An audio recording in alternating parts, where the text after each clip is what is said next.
Salam alaikum, Azul Fillaoun, bonsoir, Sahar Ramadankoum.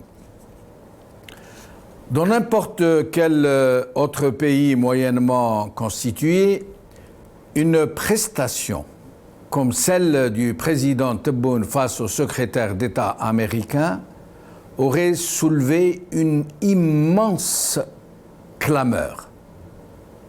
Une telle déchéance, une soumission aussi outrancière, de telles déclarations aussi mensongères qu'elles sont insultantes pour la dignité des Algériens, auraient dû provoquer des réactions de grande ampleur, autant dans la presse que dans la pseudo-opposition et dans ce qu'il convient de désigner sous la formule bateau de société civile. Or, comme d'habitude, il ne s'est rien passé de tout cela. Et même le contraire, si on peut dire, puisque de nombreux titres de presse et quasiment toutes les chaînes de télé du pays ont relayé l'événement sous l'angle, j'allais dire, de la brosse à reluire, où le président Tebboune avait le beau rôle, oui, où M. Tebboune a été présenté comme un grand chef d'État recevant un petit ministre des Affaires étrangères d'un autre pays. Mais il s'est passé quelque chose de très étrange. Après la rencontre, le secrétariat d'État américain a publié l'intégralité de la rencontre et notamment la retranscription par écrit détaillée des déclarations du président Tebboune. Ce qui ne s'est pas fait pour l'hôte marocain, qui a été visité un jour seulement avant. Mais nous pourrions l'admettre à la limite, sauf que dès le lendemain de la rencontre, un enregistrement audio de tout l'entretien a été rendu public. L'enregistrement intégral s'est retrouvé sur les réseaux sociaux sans que la source ne soit identifiable. Et alors que l'enregistrement a été très vraisemblablement effectué par une dame américaine. On ne sait pas encore laquelle, peut-être l'ambassadrice elle-même. En tout cas, une diplomate de haut rang, puisqu'elle a pu s'approcher suffisamment du président algérien pour l'enregistrer. Il faut juste écouter le début de l'enregistrement pour le comprendre. La diffusion de cet entretien ne peut donc être que de la malveillance, si on peut dire comme ça, à l'endroit du régime algérien. On a voulu délibérément montrer la réalité de ce qui s'y est passé, de ce qui s'y est dit, et tout l'aplaventrisme du président algérien face à un diplomate étranger qui n'était même pas son homologue. C'est un peu comme si le milieu où les gens qui ont diffusé l'enregistrement ont cherché à lever le voile sur toute l'impéritie d'un régime dont le seul argument est le mensonge et qui a abdiqué toute dignité.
rencontre Tebboune Blinken qui a fuité l'enregistrement. C'est le titre de notre émission d'aujourd'hui. Et pour en parler, j'aurai avec moi aujourd'hui Brahim Younsi, analyste politique, ancien cadre du MDA de 82 à 88. Idir Ounourn, analyste politique. Karim Naïtou Slimane, qui a l'habitude de nous accompagner chaque lundi, ne sera pas des nôtres, puisque l'émission a été réduite dans son volume horaire et qu'il est préférable qu'il n'y ait que 2 invités. Karim sera très vraisemblablement demain avec nous, très probablement demain avec nous, Inch'Allah. Brahim Younsi, merci d'être là malgré Ramadan. Merci beaucoup, merci d'être avec nous. Oh, Brahim Younsi, on ne vous entend pas, pardon, il y a un souci.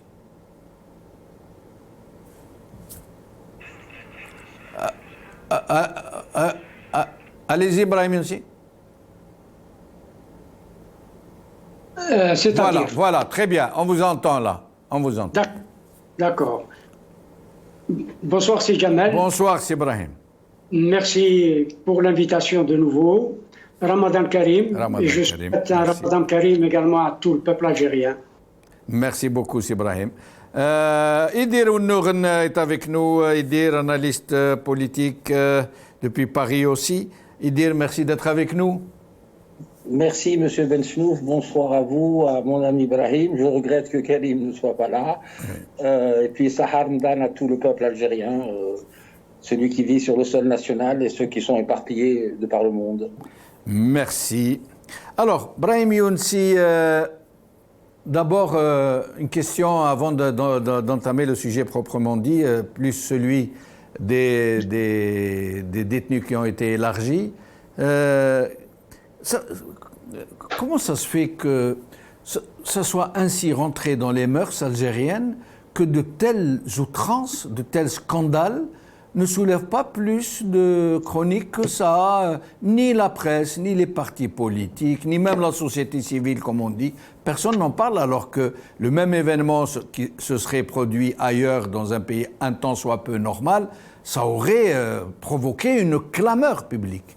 Comment expliquez-vous ça ? Je salue d'abord mon ami Idir, que je n'ai pas salué au démarrage. Je crois que le peuple algérien et les organisations dont vous avez parlé, que ce soit ce que l'on appelle la classe politique ou la société civile, etc. Bon, vous savez que je les ai toujours traités soit de marginales, soit de périphériques. Mais il y a néanmoins une chape de plomb. Depuis quelques mois, le peuple algérien, c'est ceux qui ont l'habitude de s'exprimer, subissent une répression féroce. Il faut le dire. Et c'est la raison pour laquelle aussi il faut absolument que ceux qui, comme nous, se trouvent à l'extérieur doivent leur apporter tout le soutien nécessaire et puis s'exprimer, dire ce qu'ils ne peuvent pas dire à l'intérieur. Il faut absolument que nous le disions de l'extérieur. Voilà, à mon avis, la raison principale pour laquelle cet article 87 bis a fait que à n'importe quel ce que le pouvoir considérait comme une incartade, on arrête les gens, on les emprisonne et on les juge et on les condamne pour plusieurs mois de prison. Voilà, à mon avis, la raison principale pour laquelle ceux qui sont en vue, cette classe politique, cette société civile, ne s'expriment pas parce que elle est quand même, il faut le dire, réprimée sévèrement.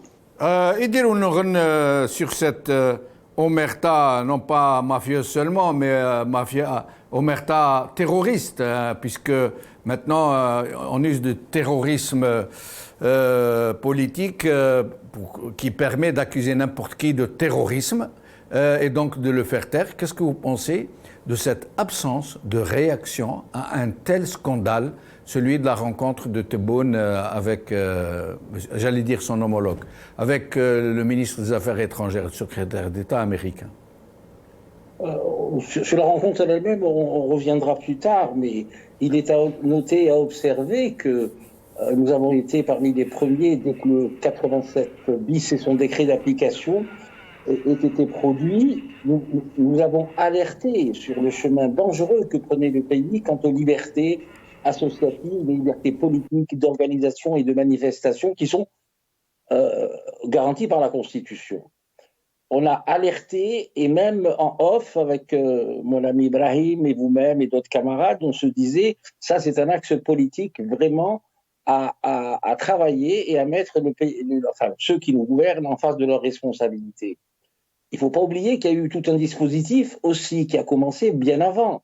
Rappelez-vous le dispositif qu'avait mis en place M. Gaïd Salah en changeant les 48 pratiquement chefs de sûreté de Wilaya. À l'époque, il n'y avait que 48 Wilaya.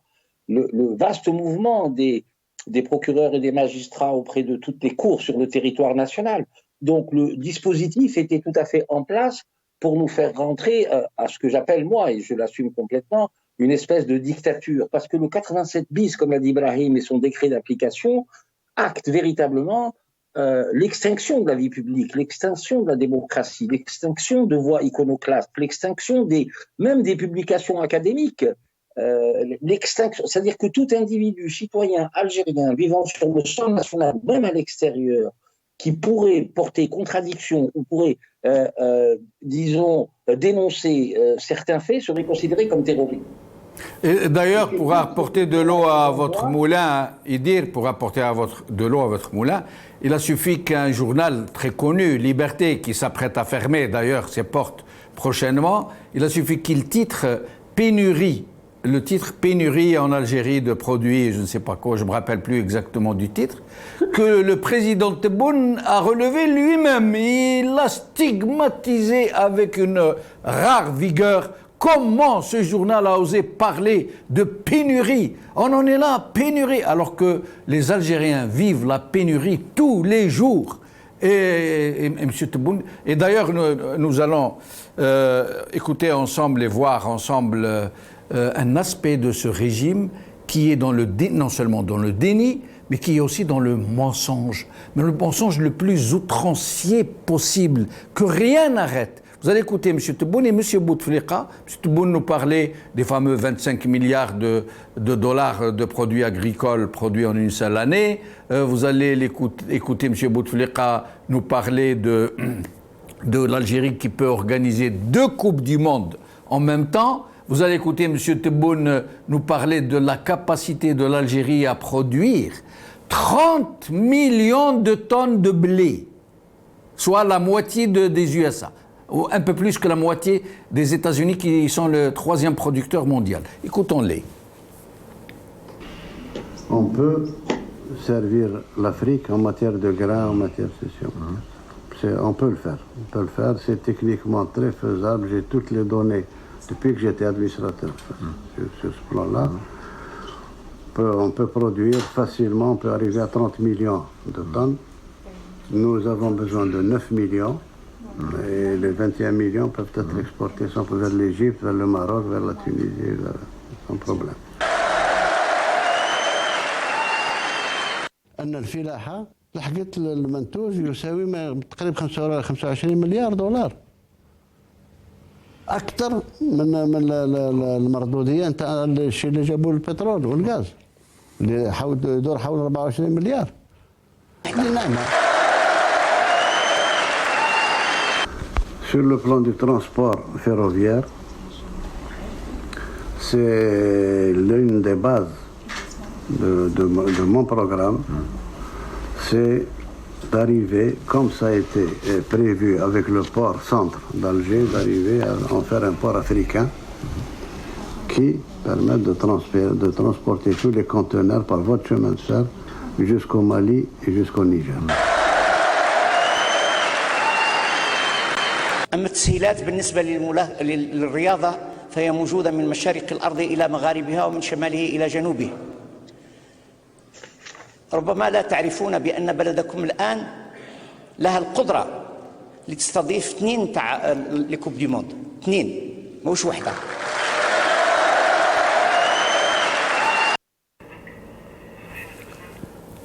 Brahim Younsi. À quel sujet? Comment? À quel sujet? Au sujet de cette prédisposition au mensonge le plus phénoménal. Vous imaginez, l'Algérie est capable d'exporter 30 millions, et le dossier est dans son bureau, et il va le faire, 30 millions de tonnes de blé, l'Algérie. Oui, c'est de l'autosuggestion, c'est de l'illusion, encore de l'illusion. On ne demande pas tant à ce gouvernement. Le peuple algérien lui demande tout simplement de produire suffisamment pour nourrir la population algérienne avant de songer à exporter. Sinon, moi j'ai vu un président de la République illégitime,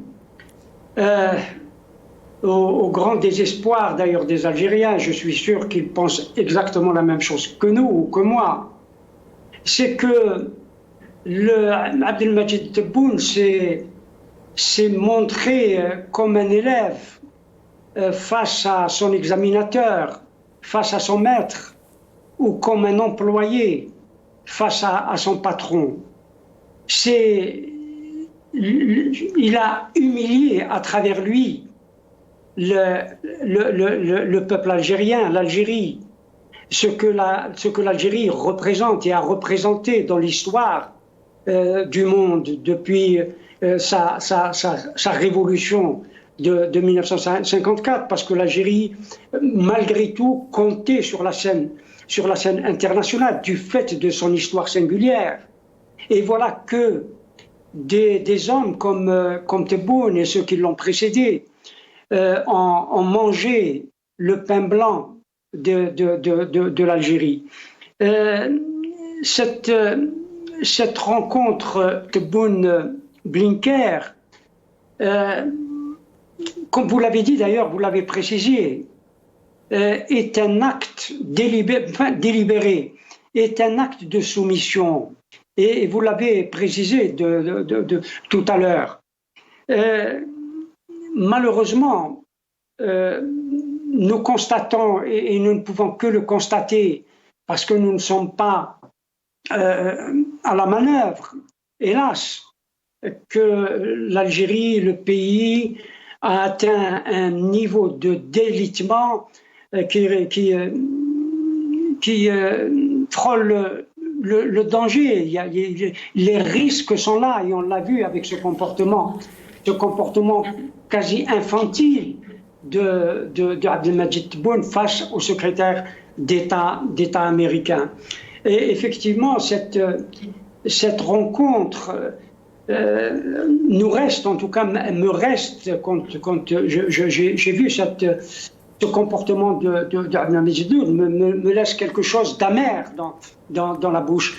C'est dire qu'il faut absolument que les Algériens, vous l'avez suggéré, il faut absolument que les Algériens réagissent. Hélas, ils n'ont pas beaucoup de marge de manœuvre aujourd'hui, mais il faut qu'ils trouvent le moment de réaction, parce que notre pays est en train de tomber encore plus dans les abysses.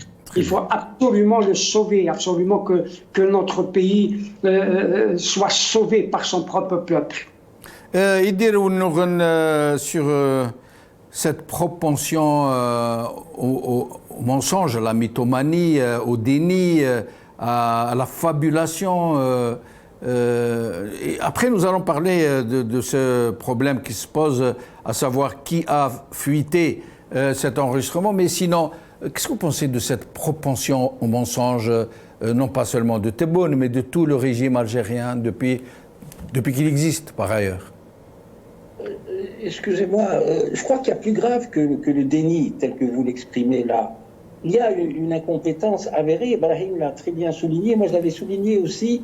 On avait l'impression que c'était un jeune étudiant qui passait son oral devant son examinateur. on aurait attendu de M. Tebboune qu'il dise carrément, voilà, ils disent au secrétaire d'État, au niveau de la forme, hein, en lui disant tout simplement, suite à vos entretiens que vous avez eus avec notre ministre des Affaires étrangères, est-ce que vous avez besoin de quelques éclaircissements? Et là, il aurait pu développer. Et là, apparemment, dans tout ce discours-là, il faut faire l'exégèse du discours, parce qu'il n'y a pas que des erreurs, il y a des fautes politiques graves, et des fautes politiques qui peuvent même irriter, vexer la Mauritanie, vexer les pays africains qui nous entourent. Quand il dit que la Mauritanie n'est pas forte, et quand il dit nous sommes entourés de pays qui ne nous ressemblent pas beaucoup, mais ça veut dire quoi, ça, en langage diplomatique? Excusez-moi. En fait, je crois qu'il a disqualifié, Ibrahim a tout à fait raison, toute la mythification que l'on a faite sur notre révolution. Rappelez-vous Bandung, rappelez-vous l'ONU, rappelez-vous toutes ces grosses questions où l'Algérie, qui était en lutte, avait gagné de grosses batailles diplomatiques. Ensuite, nous sommes entrés, et c'est notre évolution, et c'est notre histoire qu'il faudra assumer de manière apaisée dans une espèce de développement auquel on n'a pas fait débat, on n'a pas fait bilan, mais ils ont tout démonétisé, si vous voulez. Et la parole de l'Algérie, qui était plus ou moins entendue un peu dans le monde, ou du moins en Afrique, et dans tous les pays révolutionnaires qui luttaient pour leur indépendance, tout ça est parti, nous ne sommes plus écoutés, nous sommes devenus une petite portion qu'on brûle dans l'espace des nations. Et toutes ces questions-là, et quand il dit, il déclame son programme, M. Blinken n'est pas venu écouter le président de la République déclamer son programme en disant je vais faire du port d'Alger une espèce de hub pour, etc., etc. Je pense que cette réponse-là, je ne sais pas si elle a été enregistrée ou pas, elle aurait pu arriver.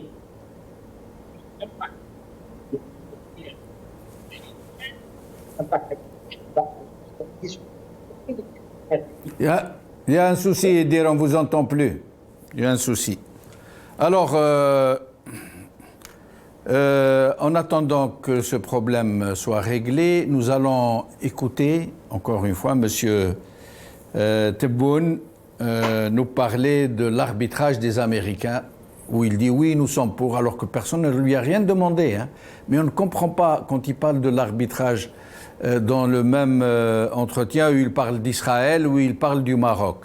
Est-ce que c'est un appel du pied pour les États-Unis pour qu'ils arbitrent le conflit entre le Maroc et l'Algérie, ou plutôt entre le Maroc et le régime algérien, et d'un autre côté pour qu'ils arbitrent le conflit, pas le conflit, le malentendu entre Israël et le régime algérien?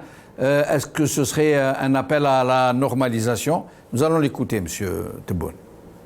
Bien sûr, l'arbitrage des États-Unis d'Amérique dans tous les conflits internationaux, dans toutes les... Nous sommes pour. Nous sommes, vous savez, peut-être nous sommes des rêveurs, peut-être, mais on rêve d'un monde plus équilibré, d'un monde où la liberté est mieux défendue, d'un monde... Brahim Younsi, l'arbitrage des Américains, cette grande démocratie, etc. Et ailleurs, dans une autre déclaration, il dit la démocratie américaine et algérienne se ressemblent, elles sont quasiment pareilles, au point où même leurs fêtes nationales sont à quelques heures l'une de l'autre. Mais là, quand il parle d'arbitrage, qu'est-ce qu'il veut dire au juste? Nous sommes pour l'arbitrage. Pourquoi faire? Encore une fois, c'est un acte de soumission. C'est-à-dire que arbitrer et nous allons nous ranger à votre arbitrage. C'est ce qu'il veut dire. Supposons que l'arbitrage des États-Unis soit négatif pour l'Algérie. Que ferait ce pouvoir illégitime? Que ferait-il? Il accepterait l'arbitrage des États-Unis. C'est qu'il est en train de se soumettre, de ligoter l'Algérie face aux problèmes qui se posent dans la région. C'est un acte de soumission absolue. Et je n'ai pas compris toujours ce que certains appellent le globi-boulga. Vous savez, le Globi-Boulga, c'est un discours indigeste ou un politicard indigeste. Et là, Tebboune a montré que c'était un politicard indigeste. Et qui plus est, aussi bien lui que d'ailleurs son ministre des Affaires étrangères, on jouait ou on dansait la danse des séductions devant Blinker on dit Blinker ou Blinken? Blinken. Ah, d'accord, ok. Blinken. Donc devant Blinken, c'est dire que le régime algérien est tombé si bas qu'il a atteint vraiment le fond, et il est en train d'entraîner un pays, un peuple qui a toujours été fier de sa souveraineté. Aujourd'hui, nous voyons avec le discours, avec ce Globi-Boulga de Tebboune, que notre pays n'a pas de souveraineté. Et oui, mais Brahim Younsi, cette façon, alors que personne ne lui a demandé, il dit oui, l'arbitrage américain, nous sommes pour. Pourquoi? Est-ce qu'il veut de l'arbitrage entre lui et les autres, ou il parle de façon générale, oui, le monde devrait accepter l'arbitrage des Américains en tout et pour tout. Mais là, est-ce qu'il parle de lui avec le Maroc, de lui avec Israël? Forcément, puisqu'il a fait des États-Unis l'arbitre international. Il est évident que il appelle les États-Unis à arbitrer entre lui et le Maroc, entre lui et Israël, parce que nous avions parlé la dernière fois d'une étape, d'un pas vers la normalisation, s'agissant du voyage qu'il avait effectué au Caire. Je crois que cela se concrétise de façon... La visite du tombeau de Sadat, le père de la normalisation. D'une part, le fait de faire ce voyage-là, à ce moment-là, était un signe ou en tout cas, il avait pris la route de la normalisation. Aujourd'hui, il le confirme d'une certaine manière devant le secrétaire d'État américain. Et puis, le secrétaire d'État américain reproche à l'Algérie. Il lui reproche notamment son alignement sur la Russie, sur la question de l'Ukraine. Et il a répété plusieurs fois qu'il y avait une victime et un agresseur. D'autre part, même si le pouvoir d'Alger ne le reconnaît pas, et même si le texte du secrétariat d'État américain ne le souligne pas, ne le mentionne pas, il a été question, selon certaines sources, de l'oléoduc, ou du gazoduc Maghreb-Europe. Qui a été fermé. Qui a été fermé. Oui, il semble qu'il y ait des négociations secrètes pour sa réouverture éventuellement. Tout à fait. Et je crois que le sujet a été posé par Anthony Blinken. Le pouvoir d'Alger étant coincé de toutes parts, il a une sorte de camisole de force dont il ne peut pas sortir. Et c'est lui-même qui s'est mis dans cette camisole de force. Et il s'est mis lui-même dans cette camisole de force parce qu'il opprime sa population, parce que le monde entier sait que ce régime n'est pas démocratique et que la démocratie aujourd'hui est devenue un régime qui s'universalise. Idir Nouran, sur cette sortie, sur l'arbitrage américain, nous sommes pour, à votre avis? Moi, je l'avais dit sur votre plateau il y a 2-3 semaines, et je rejoins en partie Brahim sur tout ce qu'il a dit. De toutes les manières, il faut rattacher ça aussi à la dernière réunion où il y a eu, dans le Negev, où il y a eu Blinken, entre autres, et 4 ministres, donc les ministres des Affaires étrangères du Royaume du Maroc, des États Arabes Unis, de Bahreïn et de l'Égypte. Ils vont en faire un forum permanent et suite à ça, Donc M. Blinken s'est déplacé au Maroc et évidemment en Algérie, où il est resté qu'une dizaine d'heures, paraît-il. Par contre, moi j'ai reçu une dépêche tout à l'heure où, d'après quelques sources autour de M. Blinken a évité de parler justement du gazoduc reliant l'Algérie en passant par le territoire marocain pour sa réouverture. Parce que ça aurait été donc après cette normalisation, après ce qu'on a mis dans la dot, dans le panier de la dot, donc il ne pouvait pas le faire. Par contre, Brahim a tout à fait raison en disant qu'il faut que l'Algérie arrive à se déterminer entre l'agresseur et l'agressé pour l'histoire de l'Ukraine. Cependant, tous ces éléments de géopolitique montrent quand même que nous sommes dans un état de faiblesse absolue. Nous ne sommes pas maîtres de notre décision. Quand M. Tebboune dit, et vous l'avez si bien dit tout à l'heure, jouer l'arbitre, faut-il rappeler que quand le roi d'Arabie Saoudite, juste après la crise et la rupture des relations diplomatiques avec le roi du Maroc, a dit donc, allez, on va essayer de jouer les médiateurs. L'Algérie a complètement refusé. Il y a eu d'autres tentatives de médiation par la France de manière plus discrète, qui a été tout aussi refusée. Et là, nous avions l'impression à travers M. Blinken, que je pense l'Algérie peut être ouverte à traiter le dossier, d'autant que sur l'affaire du Sahara occidental, beaucoup de pays et de grands pays soutiennent la proposition du Maroc. Donc il faudra bien trouver une solution à ce problème-là, quels que soient les intérêts vitaux, quelle que soit la recherche des intérêts plus ou moins équilibrés, des intérêts. Je pense que ce sera une donnée très importante à prendre en considération dans les 2-3 prochaines années, parce qu'il y va de la stabilité du Pôle Maghreb. Il y a d'autres informations qui disent que peut-être 2022, sans vouloir être alarmiste, il se pourrait que dans le troisième trimestre 2022, une crise aux frontières peut venir. Donc, prévenir, c'est très bien, mais bon, on est dans cette situation-là parce que notre doctrine n'a pas évolué. Nous n'avons pas su nous mettre au diapason de nos intérêts. Nous n'avons pas su. Très bien. Idir, votre son n'est pas très bon, hein. Il doit y avoir un petit souci. Peut-être faut-il voir avec la régie.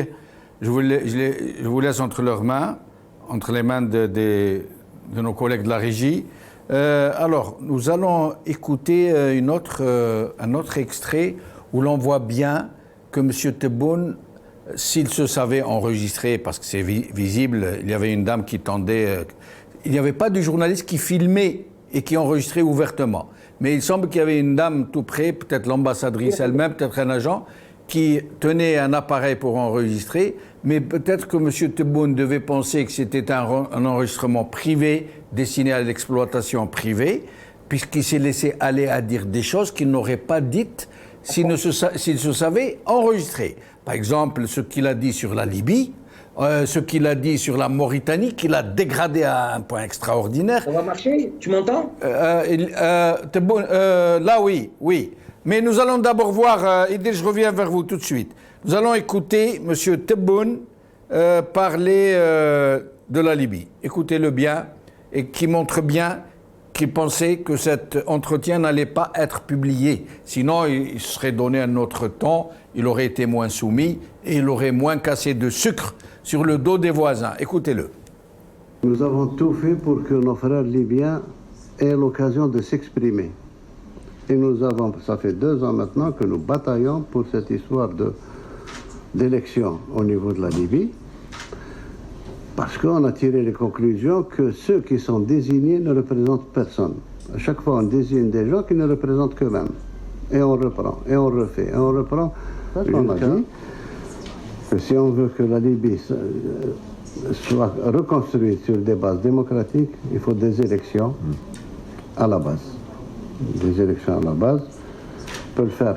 On peut aider à organiser, et ce que je dis est très faisable. Très, très faisable, pourvu qu'il y ait de la volonté.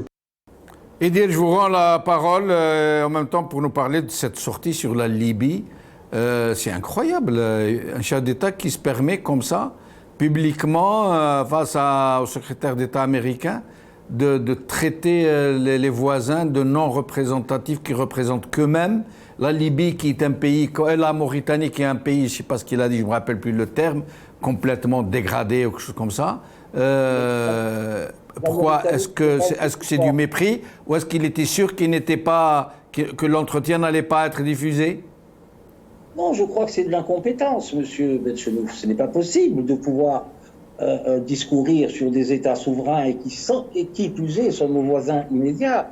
Sur la Mauritanie, il a dit c'est un pays qui n'est pas fort. Vous imaginez, il parle de tout le Sahel. Il oublie que le Mali c'est un coup d'État, qu'au Burkina Faso c'est un coup d'État. Au niveau suite au décès d'Idriss Déby, son fils a repris le pouvoir. En Guinée, il y a eu un coup d'État. En Niger, il y a eu une tentative de coup d'État. En Guinée-Bissau, il y a eu une tentative de coup d'État en 2022. Il veut exporter un modèle de démocratie qu'il n'a pas chez lui. Il n'est pas, je pense qu'il n'est pas qualifié, il n'est pas habilité, il n'est pas légitime à parler de démocratie. Et croyez-moi, M. Blinken sait très bien ce qui se passe en Algérie.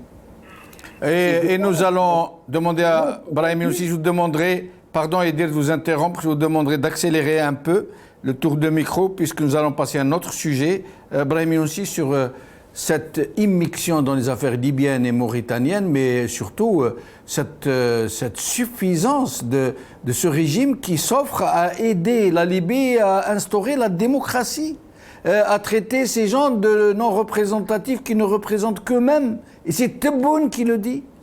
Brahim Younsi. Je ne sais pas s'il a été maladroit. Et s'il a été maladroit, c'est extrêmement grave pour quelqu'un qui se dit chef d'État. Si c'est pour faire plaisir au secrétaire d'État américain, c'est encore plus grave.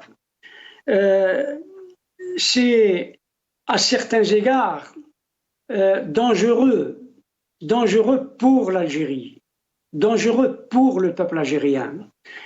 Tebboune vient de mettre l'Algérie en situation de danger, à tout point de vue, face à l'ensemble de l'environnement qui est le nôtre. C'est extrêmement grave parce qu'il n'a pas usé d'un vocabulaire diplomatique, parce qu'il était en face de chefs de la diplomatie américaine. Il aurait dû avoir un discours très diplomatique, d'autant que les relations entre les États-Unis et l'Algérie et le régime algérien ne sont pas au beau fixe, pour plusieurs raisons et sur de nombreuses questions, notamment la reconnaissance de la marocanité du Sahara occidental par les États-Unis, reconnaissance qui a été confirmée à Rabat il y a quelques jours par Anthony Blinken, même si à Alger, il parle de résolution des Nations Unies, etc., de la médiation onusienne, etc., etc. Mais la position des États-Unis sur la question du Sahara occidental est faite. Elle a été faite par un gouvernement républicain. Aujourd'hui, ce sont les démocrates qui s'alignent sur la position de Trump. C'est dire que le bateau algérien, hélas, pour nous, est en train de prendre de l'eau de partout. Et il risque de couler à cause, comme vous le disiez, de l'impéritie d'un régime qui navigue aujourd'hui à vue. Le dernier tour de micro sur cette question avant de passer aux détenus. Nous allons écouter M. Tebboune. Vous allez écouter, il va parler d'un autre sujet où il va finir par... Il va pas dire comme ci, comme ça, il va dire coup-ci, coup-ça. Écoutez-le. Sinon, toutes nos frontières sont en flammes. La Libye, déstabilisée. Après la Libye, bien sûr, il y a tout le Sahel, il y a ça va du Tchad au Burkina, au Mali, Niger. Et même la Mauritanie est chancelante. Elle n'est pas très puissante. À côté, nous avons le royaume du Maroc. Nos relations ont toujours été aussi. Ah, c'est dommage, ça a été coupé, coup-ci, coup-ça. Bon, mais enfin. Alors, Idir Nouren, donc, dernier tour de micro sur ce sujet. Il nous reste quelques minutes avant de passer au sujet des détenus, sur cet entretien extraterrestre de M. Tebboune. Vous savez, dans tous ces pays, c'est des pays issus de colonisation. Il y a l'état des frontières, se pose véritablement un problème, disons, des pays qui ont subi des post-coloniaux au niveau des frontières, au niveau des liens sociaux, au niveau des liens ethniques, au niveau du sentiment qui pourrait lier tous les citoyens de ces pays, chacun dans leur pays, dans une espèce de lien national. Mais c'est le produit aussi de dictature. Monsieur Kadhafi est resté donc avec sa révolution qu'il appelle la révolution du 1er septembre 69. C'était un dictateur. Vous prenez tous ces pays-là, vous prenez Moussa Traoré pour le Mali, c'est pareil. Je crois qu'on est victime non seulement tout l'environnement, c'est-à-dire tout l'environnement qui dans la profondeur africaine, c'est quand même des pays qui ont vécu sous des régimes autoritaires et pas très démocratiques, ou c'est des pays de droit multiculturel qui ne se sont pas faits avec une idée nationale précise. C'est pour ça que le concept de nation doit être réévalué chez nous. Pour en revenir à M. Tebboune, qu'est-ce que vous voulez que je vous dise? Brahim a dit l'impéritie, et c'est tout à fait ça. Je pense qu'il a disqualifié le discours de l'Algérie, ce discours-là qui avait une portée à un moment donné dans une séquence historique donnée, qui aujourd'hui ne porte plus, et c'est bien dommage. Son attitude par rapport aux États-Unis est quand même une attitude, moi je la trouve un peu irresponsable, parce que le fait qu'il décline tout ce qu'il voudrait faire en Algérie, vous avez oublié de faire passer cette histoire de start-up avec ce jeune ministre qu'il a promu, à qui il a fait une promotion. Mais de qui se moque-t-on là? Si vous voulez, ça acte finalement la gabegie d'un pays sans vision, sans projet, et qui va, je pense, il a dit, on est en train de couler notre rejoindre. Très bien. Alors, nous allons passer dernier tour de micro. Vous aurez 3 minutes chacun pour nous dire ce que vous pensez de cet élargissement de 52 détenus d'une façon absolument illégale, en violation de la loi, même si nous nous réjouissons, bien sûr, de la libération de ces détenus. Et on se demande d'abord pourquoi pas tous les détenus, quels sont les critères, et puis pourquoi ne pas avoir procédé de façon légale, pourquoi avoir confirmé soi-même. Ce régime n'a pas besoin de gens pour le critiquer, il se critique lui-même. Pourquoi avoir démontré à la face du monde que la justice algérienne obéit à l'injonction? Elle met en prison ceux que le régime lui demande de mettre en prison, et elle libère de prison ceux que le régime lui demande de libérer. Brahim Younsi. Bien sûr que l'on ne peut que se réjouir de ces libérations, y compris, bien entendu, celles des détenus de droit commun, qui pour la plupart d'entre eux sont aussi des détenus politiques, parce que nombreux n'ont commis que des actes mineurs, que des faits mineurs, et quelquefois pas du tout. Et ils se retrouvent aussi en prison de la même façon que ceux que l'on appelle les détenus pour trouble de l'ordre public, alors que c'est des détenus politiques. Cet acte qui se veut généreux, qui se veut un acte généreux, je viens de le dire, c'est un acte, en vérité, un acte trompeur. Et il trompe sur la situation d'abord des détenus politiques, de toutes les détenus politiques, et il trompe aussi sur la situation que connaît le pays et le peuple algérien. C'est un geste effectivement trompeur, d'autant que il vient, et vous l'avez dit, d'un régime illégitime qui dont la politique est répressive et que s'il voulait aller vers, disons, un semblant d'apaisement, il doit absolument d'abord abroger l'article 87 bis du Code pénal. Et c'est cet article 87 bis qui a fait que les gens qu'il libère ont été mis en prison pour des faits, qui ne sont pas même fondés. Et d'autre part, s'il veut aller vers l'apaisement et vers une Algérie, une autre Algérie, une Algérie du peuple, une Algérie du peuple, il faut absolument qu'il ouvre le champ politique, qu'il laisse l'ensemble des partis politiques agir, activer et aller vers des élections, bien entendu, libres et transparentes. Si l'Algérie, si ce pouvoir veut que l'Algérie soit forte, elle soit forte face aux États-Unis, face à la Russie, face à la Chine et face à d'autres pays, il faut qu'elle instaure de façon claire la démocratie pour que ce soit le peuple qui décide et la force de l'État vient du peuple qui est démocratique. Merci. Idir Ouneroum, vous avez le mot de la fin sur ce sujet.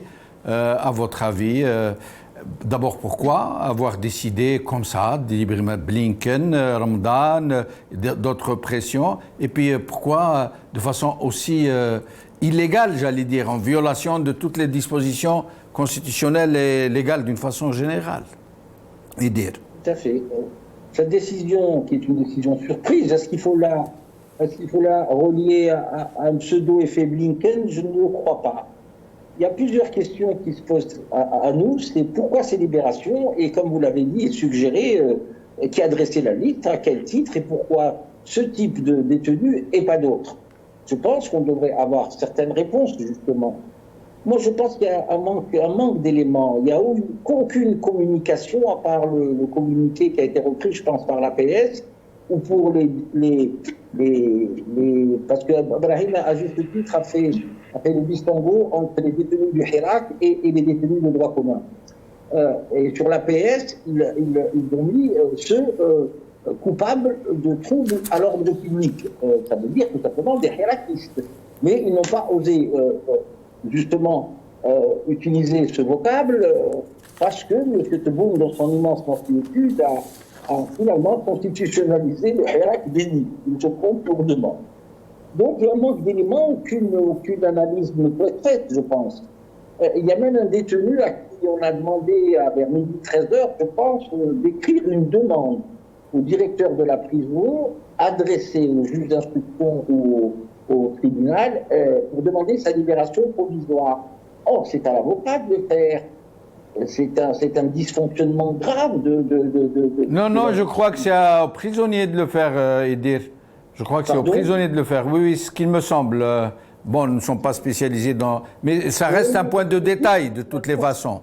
Le plus gros est comment a-t-on pu décider ça comme ça, de façon nationale, alors que ce genre d'élargissement, quand il s'agit de liberté conditionnelle ou provisoire, sont individuels et local, c'est-à-dire au niveau du parquet, c'est pas national. Ça veut dire c'est là où on comprend qu'il y a eu une décision politique. Tout à fait, oui, tout à fait. Et pour juste un peu continuer sur la lancée de Brahim, c'est que ce 87 bis, pas simplement, il faudra, moi je pense, abroger toute la Constitution, faire en sorte que l'article 30, dans son alinéa 4, soit également qui donne toute latitude à l'armée d'interférer dans n'importe quelle question qui concerne la nation.